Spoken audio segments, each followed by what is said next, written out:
하나님의 말씀은 시편 51편입니다.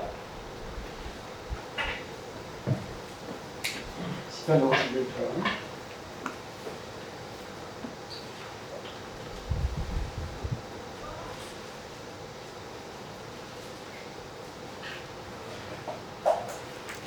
부터 11절까지 다 같이 한 목소리로 읽겠습니다. 시작. 주의 얼굴을 내게서 돌이키시고 내 모든 죄악을 지워주셔서 하나님이여 내 속에 영화와 정결하시고 내 안에 정직한 영을 새롭게 하소서. 나를 주 앞에서 쫓아내지 마시며 주의 성령을 내게서 거두지 마소서. 아멘. 다윗이 시편 51편을 읽었을 때 다윗이 자기 인생 중에서 참 비극적인 그런 날들이었다 할 수가 있습니다. 그것은 다윗이 치명적인 죄를 저질렀기 때문에 우리의 아내 바세바를 범했고 또 그의 남편 우리아를 전쟁 중에 죽게 만들고 또 하나님 앞에 불순종하는 죄. 그야말로 이 죄는 너무도 커서 평생토록 그 죄의 값을 치르고 살아가는 그런 다윗의 그런 죄라고 생각되었습니다. 그래서 이 시편 51편은 처음부터 끝까지 구구절절 참여와 회개의 그러한 간절한 기도의 시라고 할 수가 있습니다. 우리 성도님들도 가끔 나의 그 죄 때문에 괴로울 때 시편 51편을 묵상하면 우리의 마음에 참회의 은혜를 더해 주실 것입니다. 다윗이 오늘 그 11절 말씀에서 뭐라고 말하고 있죠? 11절 말씀을 보면 읽어봅시다. 나를 주 앞에서 쫓아내지 마시며 주의 성령을 내게서 거두지 마소서. 다윗이 먼저 하는 말은 나를 주 앞에서 쫓아내지 말라고 했습니다. 왜 그런 말을 했을까요? 나를 주 앞에서 쫓아내지 마소서. 이것은 다윗이 섬겼던 선왕 사울 왕이 생각나게 합니다. 그 왕을 생각나게 합니다. 왜 그렇겠습니까? 사울 왕은 하나님께 선택을 받은 왕이었습니다. 그런데 그가 하나님 선택을 받았지만 나중에 버림을 당합니다. 사울은 하나님의 은혜를 입었던 사람인데 나중에 하나님 앞에서 쫓겨나는 신세가 되었습니다. 왜 그렇죠? 아시다시피 그의 죄 때문입니다. 그리고 다음에 또 뭐라고 다윗이 고백하고 있습니까? 주의 성령을 내게서 거두지 마소서. 이 고백 또한 사울 왕과 연관이 됩니다. 사울은 한때 여호와의 영이 크게 임하셨던 사람입니다. 그런데 그 사울 왕이 하나님의 영이 이제 떠나가게 되고 하나님께서 그 성령을 거두어 가신 그런 사람이 되고 말았습니다. 그러니까 사울 왕의 이런 그 모습을 보면 그가 처음부터 여호와의 영이 충만하게 강하게 임했던 사람이라는 것을 알 수 있습니다. 사무엘상 10장 6절 말씀을 보면은 사무엘이 사울을 만나서 그를 왕으로 세우기 전에 이렇게 말합니다. 너에게는 여호와의 영이 크게 임하리니 너도 그들과 함께 예언을 하고 변하여 새 사람이 되리라. 그러니까 처음부터 사울 왕은 하나님의 택함 받을 때 여호와의 영이 크게 임하는 은혜를 누렸고 또 과거에 지난 모든 삶과 인생은 다 새롭게 바뀌어서 새 사람이 되는 하나님의 은혜 안에 그렇게 출발했던 사람이 사울입니다. 그래서 10장 9절 10절 말씀을 보면 실제로 하나님이 그에게 새 마음을 주셨다고 했고 하나님의 영이 사울에게 크게 임하였다라고 기록되어 있습니다. 사무엘상 11장에 보면 사울과 이스라엘에게 큰 위기가 옵니다. 그것은 어떤 위기냐면은 암몬 왕 아하스가 야베스에 사는 이스라엘 백성들에게 협박을 합니다. 너희들이 항복하지 않으면 너희들의 눈을 다 떼어버리겠다라고 아주 모욕적인 말을 합니다. 그랬을 때 야베스 백성들이 다 두려워 떨며 소리 질러 울었습니다. 통곡을 합니다. 그때 소를 몰고 가던 사울이 그 말을 듣습니다. 그리고 그 순간에 어떤 일이 일어났습니까? 바로 사울은 하나님의 영에 크게 감동되었다고 했습니다. 사울은 하나님의 영에 크게 감동되어가지고 그 암몬 왕 아하스 물리칩니다. 그 전쟁에서 승리를. 사울은 하나님의 영에 크게 감동되어서 이제 민족의 지도자로서 쓰임을 받기 시작한 것입니다. 사무엘상 11장 14절 15절을 보면은 사울이 이제 왕으로서 등극을 하는데 그 장면이 참 아름답습니다. 사무엘이 온 백성들에게 말합니다. 오라, 우리가 길갈로 가자. 우리가 거기서 나라를 새롭게 하자. 그래서 모든 백성들이 길갈에 모입니다. 그리고 거기서 여호와 앞에서 사울을 왕으로 삼습니다. 그리고 화목제를 드립니다. 그때 사울과 이스라엘과 모든 사람이 크게 기뻐했다고 했습니다.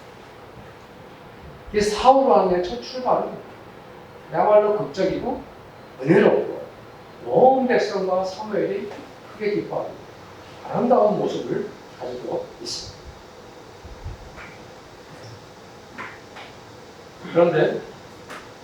그러나 사무엘상 13장부터 사울이 조금씩 하나님의 뜻을 어기기 시작합니다. 사실 사무엘이 블레셋과의 큰 전쟁의 순간에 위기를 맞이합니다. 블레셋이 작정을 하고 사울과 싸우기 위해서 병거를 3만 명이나 되는 병거들이 모였고 마병이 6,000명이라고 기록되어 있습니다. 그래서 약간의 과장법이 있지만 너무 군사들이 많아 해변에 모래같이 많았더라고요. 그러니까 이런 갑작스러운 블레셋의 공격의 현장을 보고 이스라엘 백성들이 너무 위급하고 절박해서 그만 굴과 숲풀과 바위 틈, 은밀한 곳에 웅덩이에 심지어 숨었다고 했어요. 그러니까 아니 지금 전쟁을 치러야 되는데 백성들이 겁에 질려가지고 막 뿔뿔이 흩어지는 거예요. 숨어버리고. 그런데 아시다시피 모든 백성들이 두려워 막 떠오는데 사무엘이 오지 않는 거예요. 일주일 동안 기다렸는데도 사무엘이 끝내 도착하지 않아서 백성들이 흩어져 버렸어요. 그러니까 사울이 하나님께 사무엘에게 맡겨야 할 관제를 자기 스스로 드리는 그런 주의를 공합니다. 이때 그 장면을 보고 사울에게 경고를 합니다. 왕이 망령되이 행하였도다. 하나님이 내리신 명령을 지키지 않아야겠다.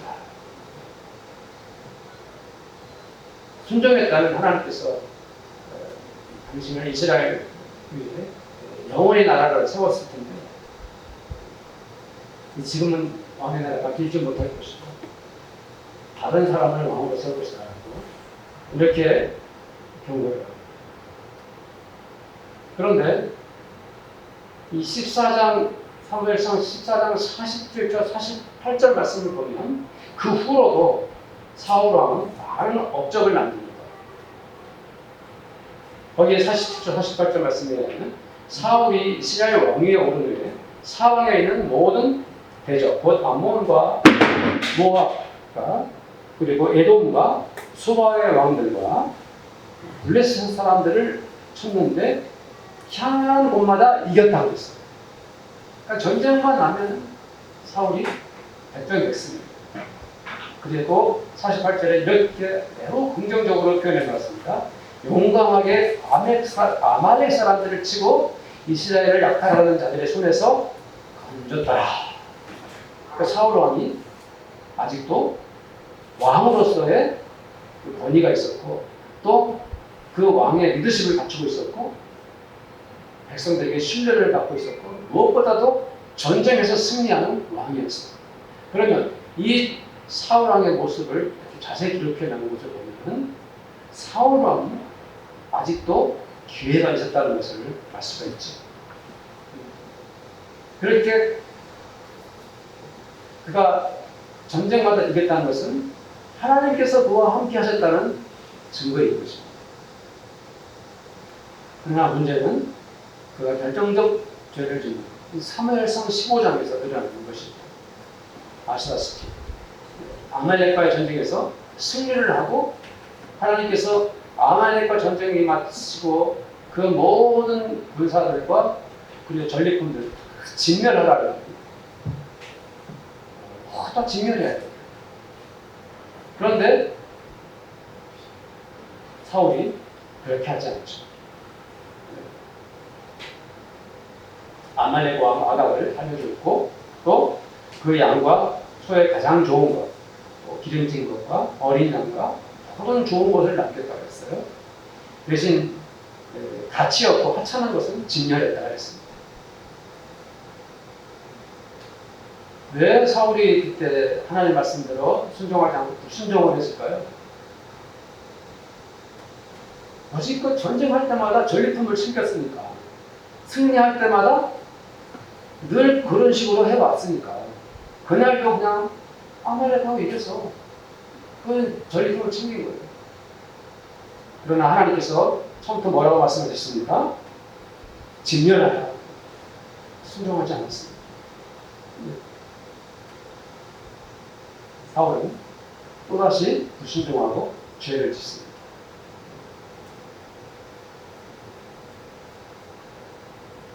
이 불순종의 끝에 하나님께서는 결심을 하십니다. 그리고 사무엘에게 명하십니다. 다윗에게 기름을 부어라. 다윗을 왕으로 삼게 됩니다. 그래서 16장 13절에 보면 사무엘이 기름 꿀병을 가져다가 다윗에게 기름을 붓는데 다윗이 여호와의 영에게 크게 감동되었다라고 기록되어 있습니다. 다윗이 왕이 되었습니다. 왕으로 기름 받을 때, 기름 부음 받을 때 여호와의 영이 크게 임하셨습니다.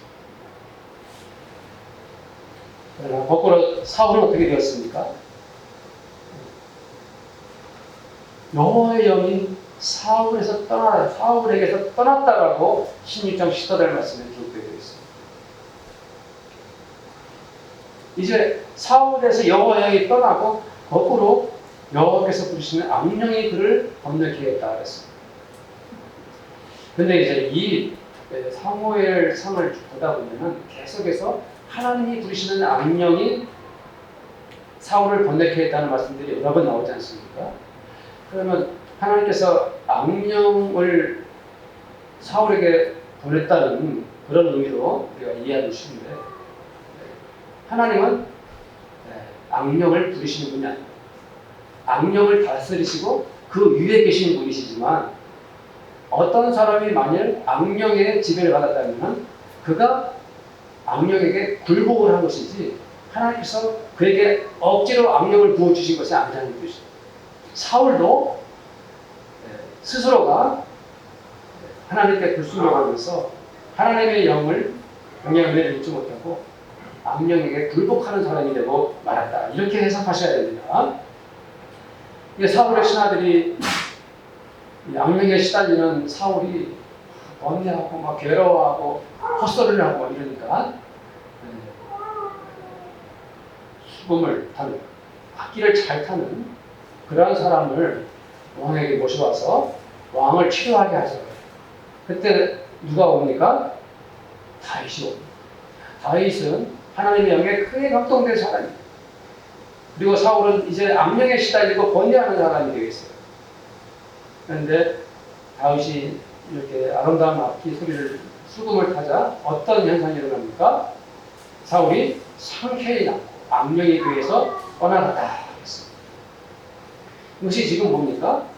다윗과 사울의 이 현실이죠. 사울에게서는 하나님의 영이 떠나고 악령이 임하고 다윗에게는 하나님의 영이 강하게 임하게 되는 이 차이가 이제 드러나고 있는 것입니다. 처음에 사울은 다윗이 수금을 타면서 자기에게 있는 악령을 쫓아내주고 하니까 그를 사랑합니다. 처음에는. 그래서 그를 군대장관으로 세워가지고 블레셋과 싸우게 만듭니다. 블레셋 싸움에서 다윗이 승리를 합니다. 그리고 승리하고 돌아올 때 그 여인들이 노래를 합니다. 근데 그것은 사울 왕을 환영하는 노래였어요. 아무리 장군이 큰 승리를 했어도 영광은 누가 받습니까? 왕이 받는 것이죠. 그래서 사울 왕을 환영하는 자리에서 그 노래 가사가 아시다시피 사울이 죽인 자는 천천히요, 다윗이 죽인 자는 만만다. 이렇게 노래 소리를 듣고 사울이 질투심이 불을 듯 일어납니다. 그때부터 사울이 다윗을 미워하게 되고 증오하게 됩니다. 이것이 바로 사울의 비극이죠. 사울은 왕으로서 모든 것을 갖추고 있었고 왕의 권세와 권력을 다 가지고 있었어요. 그런데 젊은 청년 그 다윗의 질투심, 그것이 바로 뭡니까? 사울의 현실, 악령이 임한 사울의 현실. 그 질투심 때문에 사람들은 악한 영에게 지배를 당하고 굴복을 당하는 것입니다. 다시 우리 시편 50편을 돌아오면 다시 자기의 충신이었던 우리아를 죽이고 바세바를 범하고 나서 나단에게 책망을 듣습니다. 그리고 나서 즉시 회개합니다. 그것이 바로 시편 51편입니다. 다윗은 너무 무서웠습니다. 다윗이 무서운 것이 무엇이었을까요? 하나님께 불순종하고 죄를 짓고서 그 마음에 그가 그토록 두려웠던 이유가 무엇입니까? 하나님께서 나를 뭐 하실까봐? 이제는 버리실까봐. 하나님께서 이제 나를 버리실까봐 다윗은 무서웠다. 다윗이 뭐라고 고백합니까? 나를 주의 곁에서 주님으로부터 하나님으로부터 쫓아내지 마시오. 또 그가 무엇이 두려웠습니까? 여호와의 영, 성령을 나에게서 거두어 가실까봐 두려웠다. 다시 어떤 사람이 얼마나 진실하고 용맹한 사람이었습니까? 그토록 자기를 치료하게 죽이려고 했던 사울을 끝까지 모았던 사람입니까? 왕을 용서하고 하나님께서 기름 부으신 왕을 절대로 해할 수 없다고 끝까지 사울왕을 지키고자 했던 사람. 사울왕이 죽었을 때 진심으로 눈물을 흘리면서 애곡했던 사람이 누구입니까? 다윗이에요. 다윗은 정말 진실한 사람이고 여호와의 영이 충만했던 사람이에요. 왕이 된 이후로도 늘 겸손했고 항상 전쟁에 나가기 전에 하나님께 기도하면서 하나님의 뜻을 물었고 늘 하나님께 순종했던 사람입니다. 하나님께 총애를 받았던 사람입니다. 그러나 지금 다윗은 과거의 그 영광이 지금은 아무것도 아닌 것이 되었습니다. 하나님 앞에 저지른 그 자기의 죄가, 그 죄의 대가가 얼마나 무서운지, 하나님께서 죄를 지은 사람이 나중에 어떻게 되는지 다윗은 너무 잘 알았습니다. 만일 하나님께서 자기를 떠나보신다, 하나님께서 자기를 떠나버리신다, 하나님께서 자기를 버려버리신다면 지난날의 부귀와 영광, 지난날에 하나님을 섬겼던 것과 지난날에 하나님과 하나님의 양의 은혜를 받았던 것들 무슨 소용이 있겠습니까? 아무리 과거에 하나님의 영이 충만을 임했고 하나님의 은혜와 사랑을 아무리 많이 받았다 할지라도 하나님께서 성령을 거듭하시면 자기의 인생이 어떻게 비참하게 될지 다윗은 그것을 너무 잘 알았기 때문에 두려웠습니다. 이 죄 때문에 하나님 나를 버리신다, 하나님께서 성령을 거두어가실까. 그 현장을 두 눈으로 본 사람이 바로 다윗입니다. 사울 왕을 통해서 봤죠. 사울 왕이 한때는 여호와 영이 강하게 임했던, 하나님의 은혜를 입었던 사람이지만 하나님 앞에 거듭 죄를 짓고 하나님 앞에 불순종하다가 하나님께 버림을 당하고 하나님께서 그 영을 거두어 가시는 그것을 두 눈으로 봤던 다윗이 너무 무서워서 그 기도를 드리는 것입니다. 사랑하는 분들도 다윗의 간절한 기도를 이해하시겠습니까? 나를 주 앞에서 쫓아내지 마시며 주의 성령을 내게서 거두지 마소서. 우리가 하나님을 믿는 사람들이라면 하나님의 영, 성령께서 내 안에 계신 것이 얼마나 중요한지를 알아야 합니다. 내가 하나님의 백성이라면 하나님이 나와 함께 계시고 하나님의 영이 내 안에 계시는 것이 얼마나 중요한지를 우리는 알아야 할 것입니다. 바로 이렇게 말합니다. 갈라디아서 6장 16절 17절 말씀입니다. 갈라디아서 6장 16절 17절 내가 이르노니 너희는 성령을 따라 행하라. 그리하면 육체의 욕심을 이루지 아니하라. 육체의 소욕은 성령을 거스리고 성령은 육체를 거스리나니 이 둘이 서로 대적함으로 너희가 원하는 것을 하지 못하게 하려 함이니라.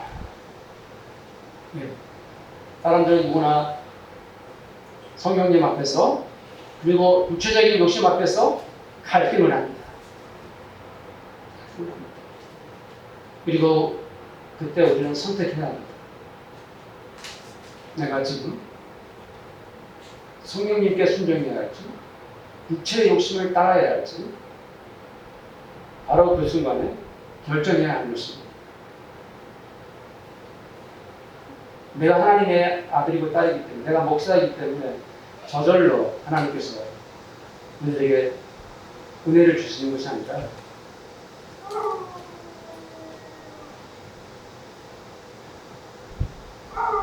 성령께서도 내가 육체의 욕심을 따라서 육체의 결정을 해버리면 더 이상 개입하지 않으십니다. 그러나 우리가 육체의 욕심의 유혹을, 갈등을 느낄 때 그 순간에 성령님 하나님을 선택하면 성령님 하나님은 우리에게 강하게 임하셔서 우리로 하여금 은혜를 주시는 것입니다.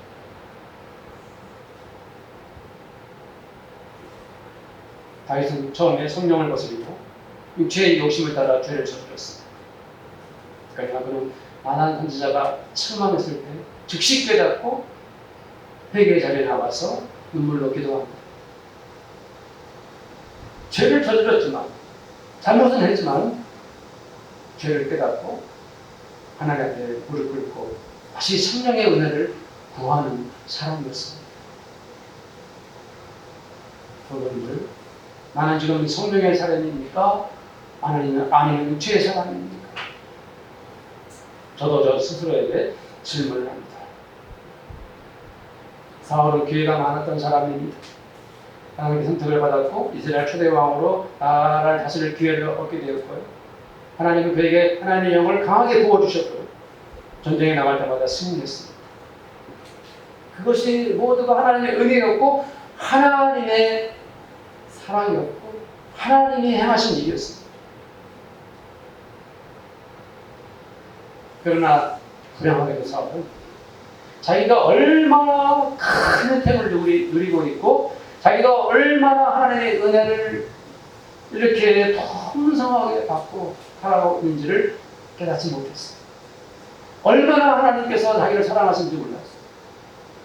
저와 성도님들도 때로 그렇지 않습니다. 하나님께서 우리를 얼마나 사랑하시는지, 하나님께서 얼마나 그토록 우리를 지금도 축복하고 계시고, 얼마나 그토록 우리에게 날마다 함께하고 계신지, 그것을 알지 못하고 깨닫지 못하고 성령께 순종하지 않고 육체의 욕심을 따라 행할 때 얼마나 우리가 이렇게 어리석은 결정을 하게 되는 것인지. 사울은 자기의 정체성, 자기가 누구인지 알아야 했습니다.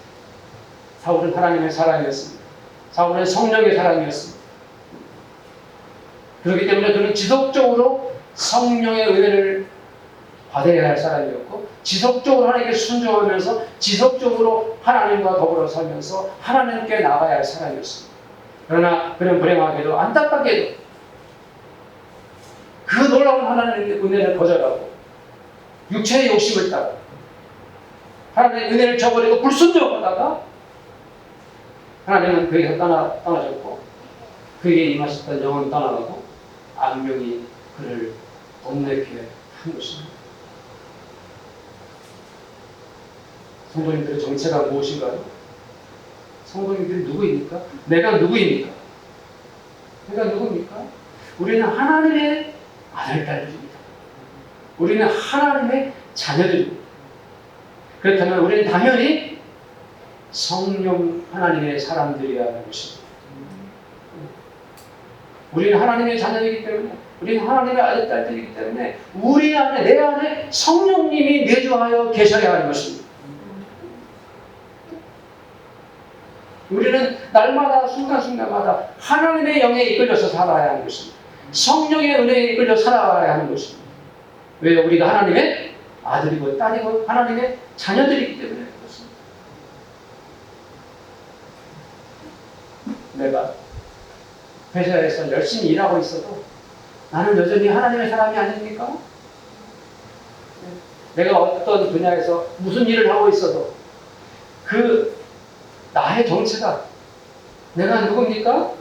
내가 하나님의 아들이고 하나님의 딸이 아닙니까? 세상이 너무 바쁘게 돌아갑니까? 모두가 돈을 벌기 위해서 혈안이 되어 있습니다. 먼저 높은 자리에 올라가려고 양육당식에 경쟁 속에서 살아가고 있지 않습니까? 자녀들을 키우는 일이 힘들고 아이들을 교육시키는 일이 얼마나 버겁습니까? 세상 사람들은 세상에 인생을 즐기고 신앙과는 상관없이 살아가고 있습니까?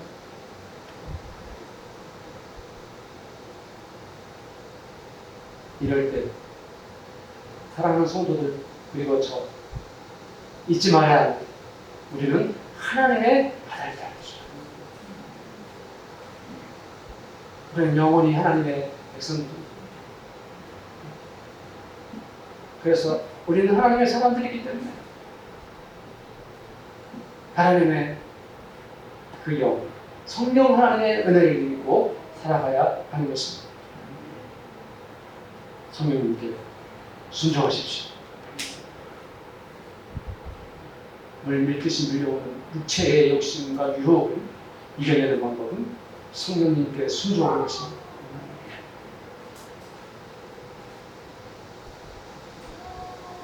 갈라디아서 3장 3절에 이런 말씀을 했습니다. 너희가 여찌 어리석으냐 성령으로 시작하였다가 이제는 육체로 마치겠느냐. 갈레된 교회 바울이 처음 복음을 전했을 때 그들은 참 순수하고 정말 자기들의 눈여겨 빼어들 것처럼 바울을 사랑했고 복음의 바탕 위에 교회가 세워졌어요. 그런데 아시다시피 바울은 순회 선교를 했던 분이시기 때문에 이제 갈레데 교회를 떠나서 다른 지역에 갔다 와보니 이 갈레데 교회가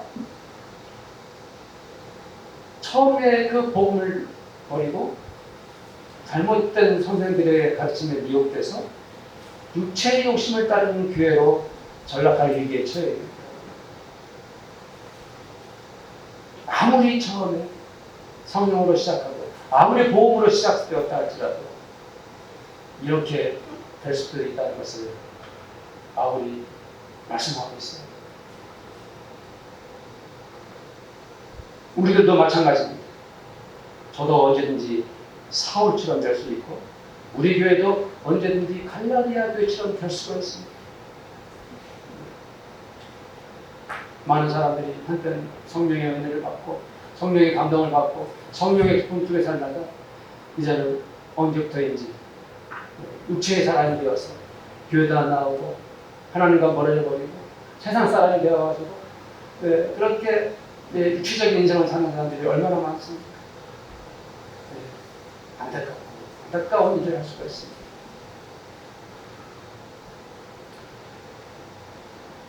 우리가 지난 수요일에 요한계시록 말씀 마쳤다고 했는데 이 요한계시록을 쓴 요한은 암모라는 섬의 유배돼서 계시를 받고 말씀을 남겼는데 이 말씀 자체가 일곱 교회에 보내는 회람 서신입니다.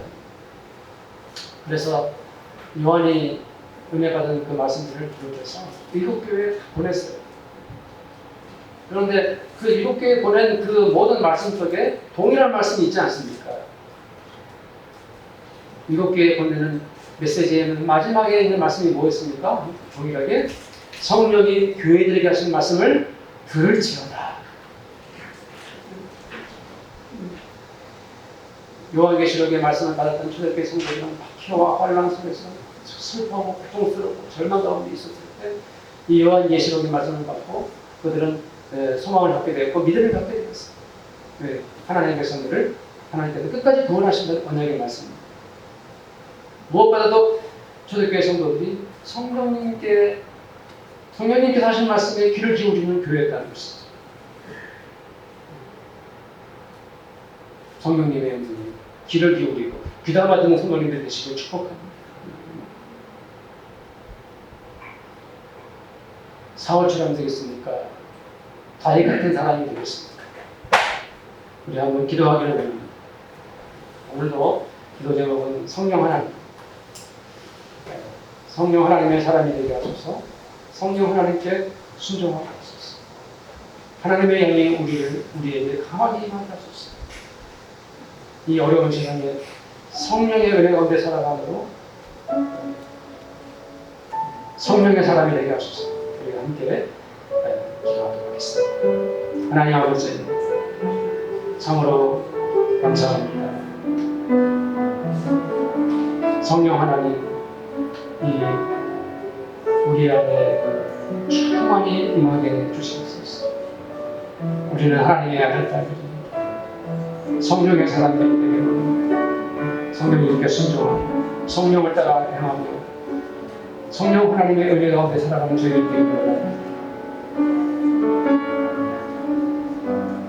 이 목사와 우리 성도들 성령 하나님의 음성의 귀를 기울이고 성령 하나님께 순종하고 성령을 따라 행하며 성령의 은혜 가운데 살고 성령의 사랑이 살아가기를 우리가 사흘과 같은 인생을 살아서 다이가 감동되는 거지. 다시금 성령의 은혜를 받아 성령의 감화와 감동 속에 살아가기를 우리 성도들 성령의 은혜로 충만히 기울고 주시옵소서. 성령이 교회들에게 하시는 말씀을 듣게 하여 주시옵소서. 감사하며 우리 주 예수님의 이름으로 기도드리옵나이다. 아멘. 기도하겠습니다. 지금은 우리 주님 예수 그리스도의 은혜와 하나님 아버지의 사랑하심과 성령님의 강한 감동 교제하심, 성령 하나님의 사람으로 늘 성령 하나님과 더불어 살기를 간절히 원하는 이 자리에 함께한 우리 모든 성도들과 우리 성도들의 가정마다 그들이 열심히 일하고 기도하는 일터와 그리고 우리 교회 위에 지금부터 영원토록 함께 있을지어다. 아멘.